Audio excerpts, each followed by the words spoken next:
dia a dia saudável para nós que fazemos aí a correria do dia a dia. Gente, então nós vamos começar o nosso programa de hoje falando desse rapaz que eu conheço desde que ele era menino. Eu comecei no rádio, tem 41 anos. Léo já tem 41 anos? 42. Então, quando eu comecei no rádio, o Léo ainda era pequenininho, tinha 1 ano de idade. E o Leonardo, que é chamado de Léo Garrincha, tinha esse apelido quando jovem, não sei se hoje, aos 40 anos, ainda continua, né? Pois é. E aí, a gente vai falar com o Léo porque, assim, ele foi uma pessoa que eu sempre admirei pela sua participação na vida social.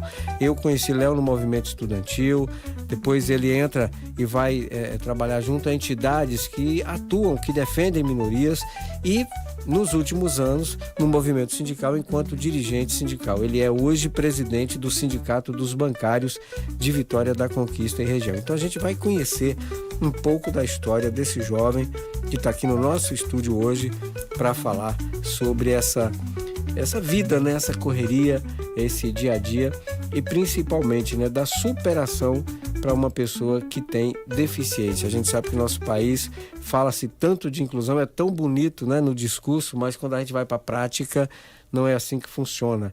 Léo, muitíssimo bem-vindo, é um prazer recebê-lo aqui no programa Inclusão em Foco. Bom dia, Júnior Patente, bom dia, ouvintes da Mega Rádio e do programa Inclusão em Foco. Satisfação imensa estar aqui com vocês nessa manhã.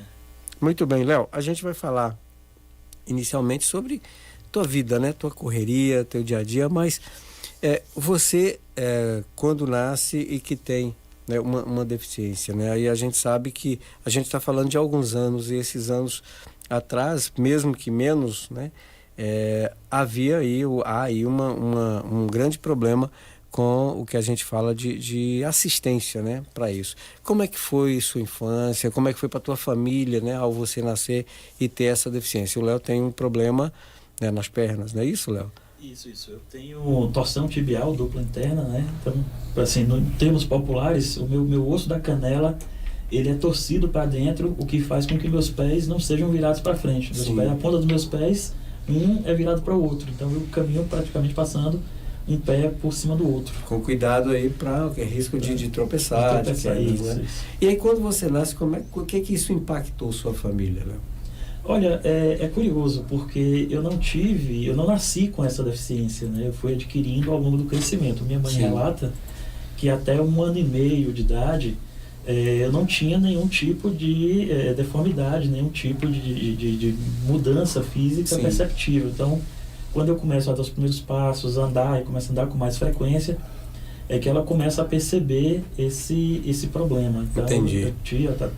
A tíbia, ela vai torcendo aos poucos, né, e no crescimento ela permanece assim. E durante a minha primeira infância, até aí o início da adolescência, eu ainda fiz alguns tratamentos com gesso, com bota ortopédica, né, mas que realmente pode ser que tenha minimizado o avanço da torção, mas que realmente não sanou a deficiência. E aí você, lógico, vai crescendo, vem a idade escolar, como é que foi para você isso, né? Porque, por exemplo, eu, enquanto estudante, eu tive a honra de ser o menor aluno da escola durante 4 anos no Polivalente, entre 76 e 77, 79. Então, bullying era um negócio que rolava solto. Só que na época não chamava bullying, era um negócio, né, disfarçado. É importante a gente contemporaneizar isso para as gerações atuais. Sim. Porque eu fui criança e adolescente na década de 1990. Exatamente. Né? Então, não existia toda essa preocupação em proteger a saúde mental, em proteger a relação social de modo saudável. Então, realmente, os apelidos existiam, as brincadeiras existiam, mas também, eu não sei se na sua época de adolescência e juventude era assim também, mas também existia uma preocupação de proteger um limite ali, existia um consenso não pactuado, mas informal, de proteger o limite. Então, a gente tinha um apelido, mas quando a brincadeira, o apelido extrapolava um pouco a brincadeira, os próprios colegas interferiam ali, faziam um deixa disso, faziam meio que uma proteção com as vítimas e tudo. Mas realmente foi um período que a gente viveu em que não existia tanto esse controle e essa preocupação como se tem hoje, né? Inclusive, por parte dos profissionais da educação, né? Eu tem um relato que eu digo sempre, né? Eu com 9 para 10 anos de idade, eu fui retirado da quadra de esportes por um professor que achava que eu não podia jogar futebol por causa da deficiência. Sim. Então, assim, até os próprios profissionais, eles não tinham também essa formação. Essa preocupação em trabalhar essa inclusão também das pessoas com deficiência. E aí você está na idade escolar, é uma idade que desenvolvimento pleno, conhecimento, adquirindo tudo isso, né, Léo? E como é que foi para você essa fase aí de escola? Porque assim, eu conheci o Léo no movimento estudantil, então desde muito cedo você já era essa coisa da participação de movimentos? Como é que foi isso? Eu tenho uma sorte muito grande, porque os meus pais não me esconderam, não me limitaram. Entendi. Então, é importante dizer, eu desde os 7 anos de idade, eu jogo bola. Sim. Mesmo correndo assim, eu até brinco com os meninos, né, que eu não chuto com o peito do pé, eu só chuto de trivela. Sim. A gente fala muito isso com os colegas, e é verdade. Mas, e isso me ajudou muito a socializar, me ajudou a desenvolver habilidades psicomotoras também, porque sempre que eu quis praticar um esporte, os meus pais, não sei se eles tinham algum medo, mas eles nunca me impediram, nunca procuraram fazer com que eu não fizesse alguma coisa. Sim. Por causa da deficiência. Então eu cresci jogando bola, eu cresci jogando futebol, depois eu aprendi a jogar handebol, joguei basquete, joguei vôlei, pratiquei diversos esportes. Eu só não pude andar de patins, né? Porque aí batia um no outro, aí era difícil. Não progredia, não tinha jeito. Mas assim, essa vivência com a atividade esportiva facilitou muito a minha inclusão social. Tanto que assim, esse apelido Garrincha, que eu carrego até hoje, ele vem do futebol. Sim. Por curiosidade, quem colocou foi Piolho. Uhum. Eu pude jogar na escolinha de Piolho. Que bacana. Em 1994, aqui no Edivaldo Flores. Ele colocou esse apelido. O professor Idelfonso, lá no Colégio Polivalente também, que eu estudei no meados da década de 90, também mantinha esse apelido, mas sempre com muito respeito. Então vem daí, inclusive, esse apelido, né, de Garrincha, de Léo Garrincha, dessa época. Mas com todas essas dificuldades, essas limitações, mas também com certa autonomia. Então, quando eu ia para a escola, já com 12, 13 anos, eu ia sozinho. Eu pegava aquele ônibus da VCL ali e ia até o Colégio Polivalente, terminava a aula e voltava de ônibus também. Então, tinha que fazer um trabalho na casa de um colega. Eu ia também sozinho, caminhando ou de ônibus. Então, eu pude experimentar um pouco dessa construção de autonomia mesmo, tendo a deficiência. E daí vem o movimento estudantil e você se engaja plenamente. Eu me lembro de movimentos aqui, questão de passagem, os estudantes se enchendo ali o terminal e você ali sempre à frente, sempre lutando, né, pelos direitos, já que você era um cara que poderia ter se estacionado aí e ficar, ninguém gosta de mim, ninguém me dá valor, mas você partiu para a luta, né? E aí partiu para defender outras pessoas também, né? Sim. Inclusive tem duas curiosidades nessa questão, que assim, eu agradeço muito a Deus, a minha família, por isso eu nunca precisei receber benefício assistencial do INSS, né? Uma questão de renda e tudo. Minha mãe era servidora pública do Estado, era auxiliar de enfermagem, né, aposentado hoje. Meu pai era pintor de veículos, né, então a gente nunca demandou nenhum tipo de auxílio do INSS. Não que seja algum demérito, claro. Pelo contrário, isso é importantíssimo para as políticas sociais e para as pessoas que mais precisam. Mas, graças a Deus, né, o trabalho dos meus pais e da minha mãe, a gente nunca precisou. Né, e essa luta, ela também, eu acho que o esporte ajudou muito isso, né? Porque quando a gente está eu entro para o movimento estudantil já com meus 17 para 18 anos, muita gente me conhecia do esporte. Sim. E até hoje eu brinco com os colegas, né? Tem colegas que a gente encontra hoje de 20, 30 anos atrás, que eles ainda me chamam de Garrincha. Garrincha, e aí tá, como é que tá? E aí eu vou falar com a pessoa, eu não lembro da pessoa, normal. Eu brinco com todo mundo, né? Olha, a gente cresceu, a gente engordou, teve gente que emagreceu, gente que criou barba, gente que o cabelo ficou branco. Só eu continuei com as pernas tortas. Então, mais fácil de localizar, de entender. De reconhecer. Então, e tem colegas que eu não vou lembrar, por causa de colega vai lembrar por causa das pernas e tal. E é natural, hoje a gente fala isso com muita naturalidade. Com certeza. Né? Infelizmente a gente tem hoje uma abertura para poder tratar disso. E o movimento estudantil, ele facilita muito mais ainda essa minha socialização. Né? Sim. Já tinha aí construído uma desenvoltura por causa do esporte. E o movimento estudantil, ele abre as portas, inclusive, para a gente começar a pensar esses problemas, a pensar políticas públicas, a participar de outros eventos, de conferências de cidades, de juventude, de segurança, de esporte, para, inclusive, estar discutindo essas pautas. E aí é onde eu começo também a discutir a deficiência física, a inclusão da pessoa com deficiência. Mas deixa eu só dar um parêntese, porque nesse período do movimento estudantil, tem uma imagem, que inclusive é uma foto sua, eu não sei se você se lembra, que até hoje eu guardo essa foto, eu mostro para os colegas, eles não acreditam, né? Uma manifestação que a gente fez, se eu não me engano, no ano de 2006. Sim. E que a gente tinha 2 carros de som ali no terminal de ônibus, tinha mais de 7 mil pessoas ali. Fantástico aquele momento. Uma semana de manifestação. Acho que foi o dia que eu fiz mais foto na minha vida, foi aquele dia. E tem uma foto, tem um carro de som do Sindicato dos Bancários, que era uma Kombi, e tinha um outro carro de som que eu acho que alguém cedeu pra gente, era um comerciante, o cara trabalhava com propaganda volante, e ele cedeu pra gente também fazer. Então eu e o outro colega em cima do carro de som, falando ao mesmo tempo, e você tira essa foto ali, se eu não me engano, do lado da segunda Igreja Batista. Isso. E que pega boa parte do terminal, os carros são cercados por estudantes, né? E até hoje eu uso essa imagem, que é sua, inclusive. Né? E é muito bacana a gente mostrar para os colegas atualmente e para a juventude de hoje também, como é que a gente fazia política e manifestação naquela época. E como a gente sente falta, né, Léo, de um movimento daquele, dos estudantes todos engajados, descendo da escola, correndo até a Bartolomeu para os ônibus nem chegarem até lá. Eu me lembro, porque como eu moro no Jurema, que eu descia pela Bartolomeu, ali você já viu os estudantes desde cedo barrando os ônibus para não chegar no terminal. Quer dizer, então havia uma grande... Era uma época de ebulição aí nessa questão do movimento estudantil, né? Sim, sim. E outra... A gente fala da concentração, mas a gente não fala do processo de construção daquela concentração. Porque com tinha certeza. A gente não tinha naquela época, por exemplo, aplicativo para você pedir uma moto ou um carro para poder se deslocar. Sim. Então, como a gente precisava sair antes dos ônibus começarem a circular, a gente saía de casa às 5h30 da manhã. Sim. Então a gente tinha colegas, por exemplo, que saía da Cidade Maravilhosa, passava ali no Colégio Padre Palmeira, seguia pela Avenida Brumado, para ir para o centro da cidade. E no caminho pegando todo mundo. Passava no Colégio Indício Teixeira, descia, encontrava com o pessoal do Colégio Sanunes, ali seguia pela Reis Pacheco, pessoal que saía do Colégio Modelo.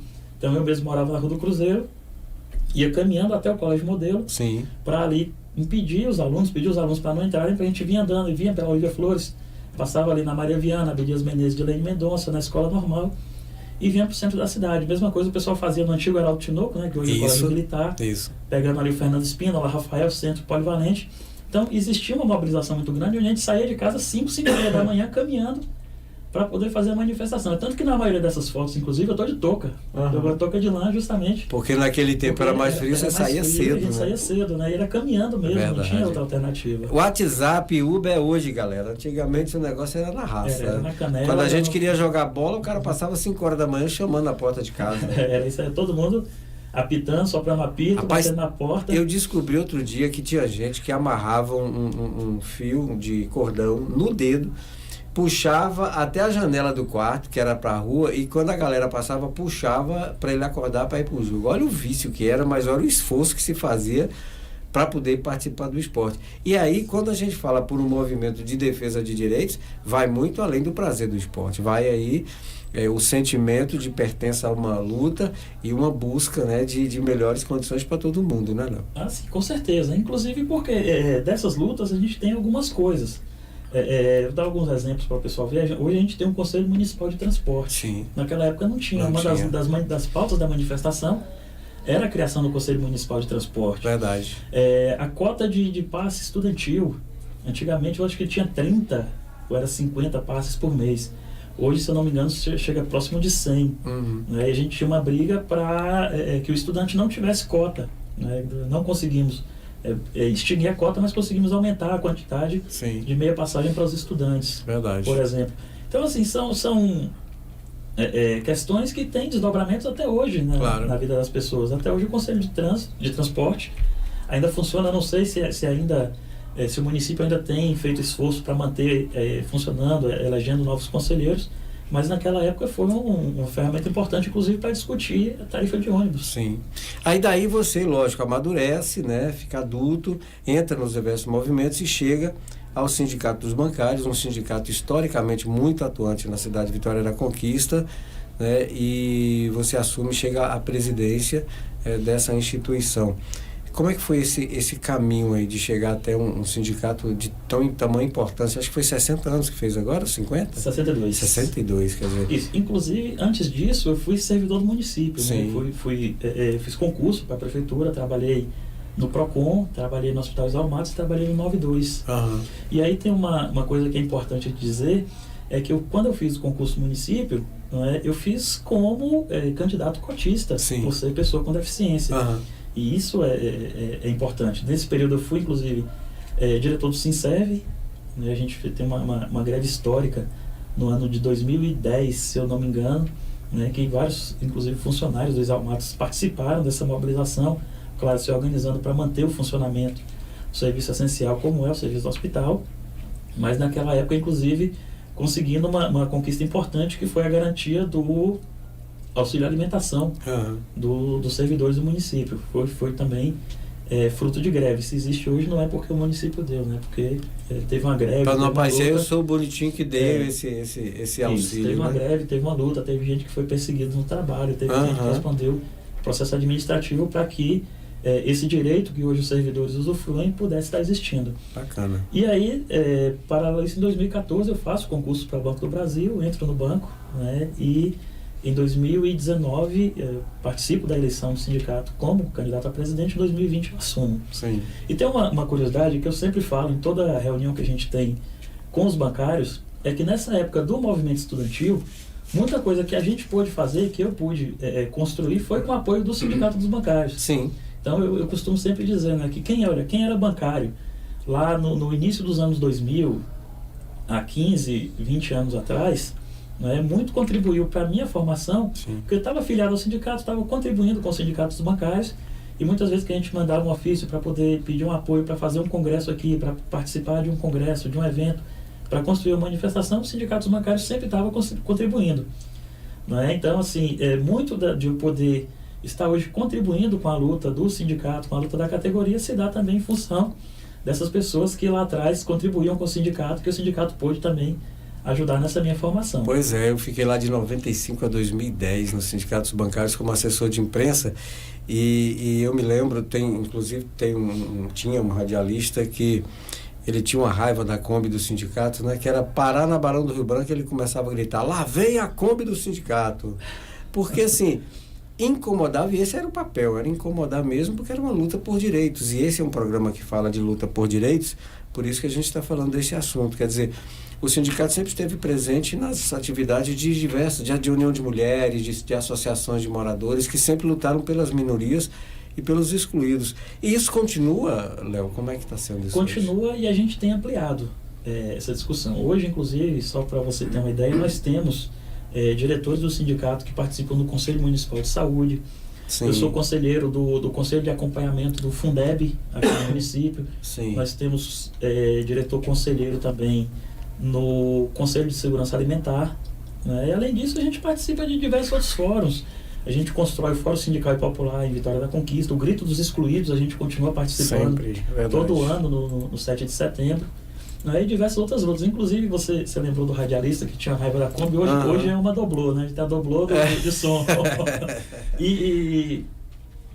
Quando esse radialista era prefeito da cidade, nós tomamos uma multa de R$17 mil por participar de uma manifestação em defesa do servidor público. Depois a gente recorreu, claro, a gente conseguiu derrubar essa multa, mas era uma questão tão de antipatia com o movimento social que o próprio SIMP também foi multado, né, e depois conseguiu reverter por entender que a multa que ela aplicou contra o sindicato, contra os professores, era uma multa mais de perseguição, Sim. porque existia uma relação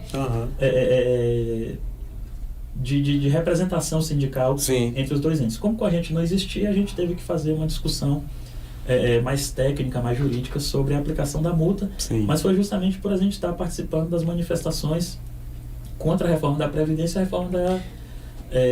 reforma administrativa da época. E vocês acham que estão assistindo a gente aí que é fácil? Eu já dirigi aquela Kombi em muitos eventos e a gente já escutava muita coisa, né, de todos os lados. E isso, infelizmente, acontece muito ainda, porque lutar pelo direito das pessoas é algo que incomoda muita gente, né, Leonardo?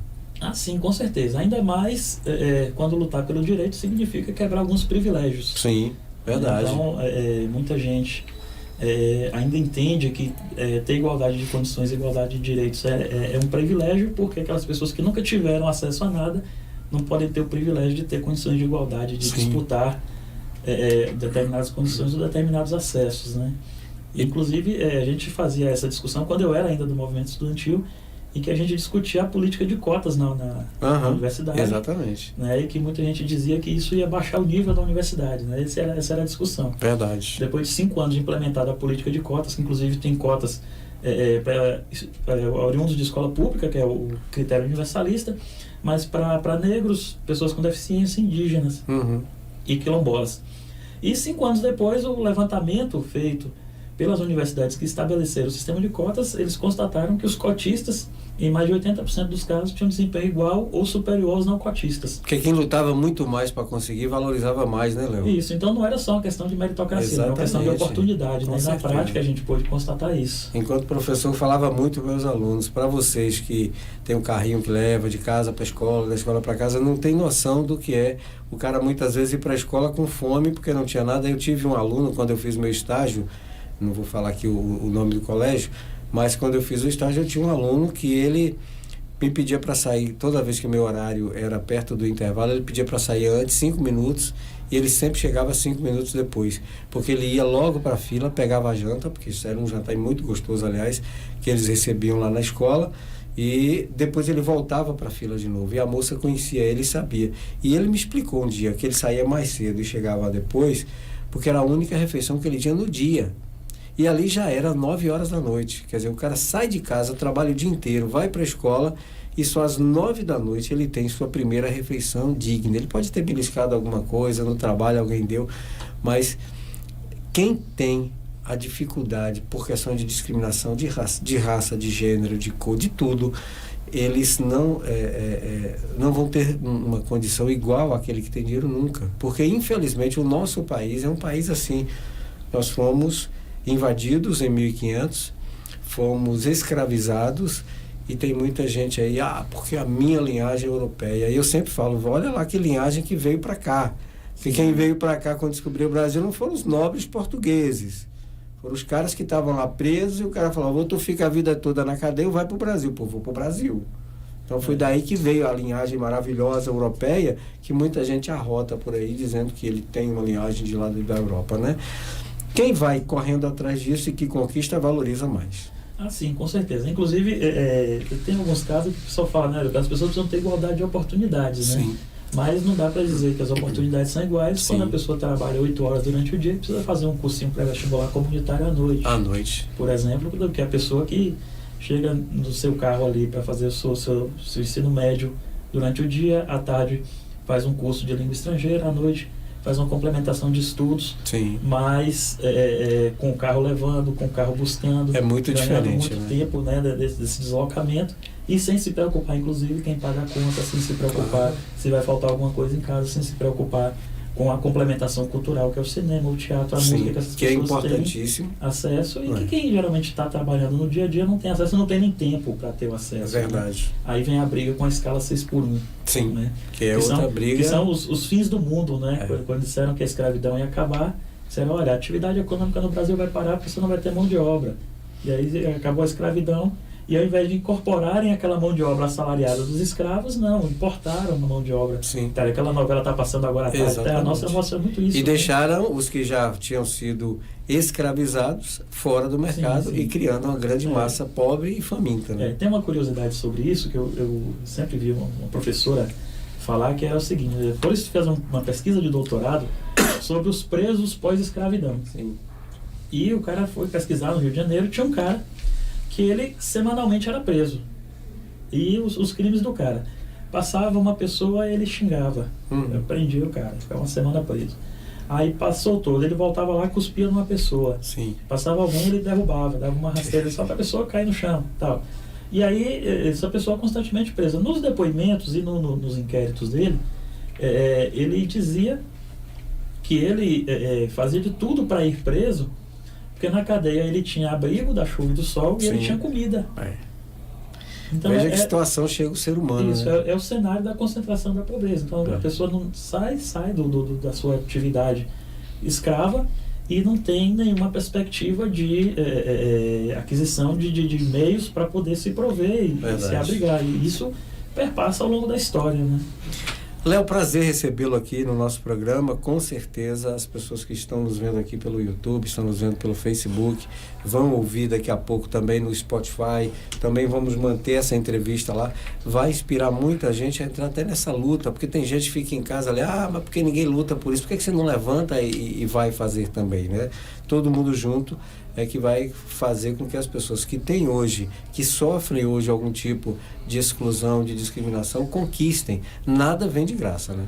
Com certeza. Inclusive, eu quero aproveitar e finalizar e agradecendo, inclusive, a oportunidade de fazer um convite aqui em primeira mão, porque a gente nem divulgou ainda para a sociedade, mas eu faço parte de um grupo chamado Agenda Bahia do Trabalho Decente. Sim. É um programa do governo do estado com foco nas relações de trabalho e que é orientado pela Organização Internacional do Trabalho, e que a gente vai estar realizando aqui em Conquista, no dia 14 de novembro, um feirão de empregabilidade com foco em pessoas com deficiência e pessoas travestis e transgêneros, transexuais, que é justamente para a gente poder reunir as vagas que existem no mercado de trabalho e também tentar estimular a contratação das pessoas com deficiência, pessoas trans e travestis, mas também o conjunto da sociedade que esteja procurando emprego e não está encontrando. No dia 14 de novembro a gente vai fazer um feirão de empregabilidade em apoio com a Prefeitura, com o Governo do Estado, com a Justiça do Trabalho, o Ministério Público do Trabalho, lá no Glauber Rocha, dia 14, das 8 às 17 horas.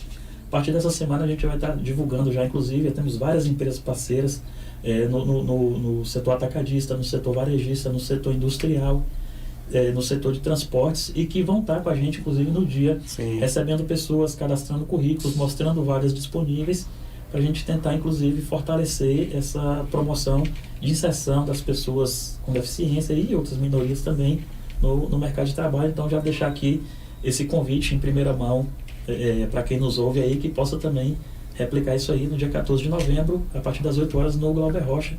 E já agradecer você aqui pela oportunidade e dizer que a gente está lá à disposição também para outras conversas e para outras ações também. Léo, obrigado pela tua presença. Obrigado. Leonardo Viana, conversei com o Léo, que é presidente dos sindicatos bancários, teve eleição agora, em janeiro Paulo assume, né? Isso. E o Léo continua lá na diretoria lutando pelos trabalhadores, lutando pelos bancários de Vitória da Conquista e região. Olha, a gente vai para o intervalo, na volta eu vou trazer a entrevista com a médica, com a doutora Tamires Mariano. Ela é de Fortaleza, no Ceará, e vai falar sobre um negócio que é impressionante, como é importante para a família e que muitas famílias acabam não se apegando a isso, que é o risco do excesso de telas na formação intelectual da criança. Fique ligado, é daqui a pouco, depois do intervalo, a gente volta trazendo para você essa entrevista. É rapidinho.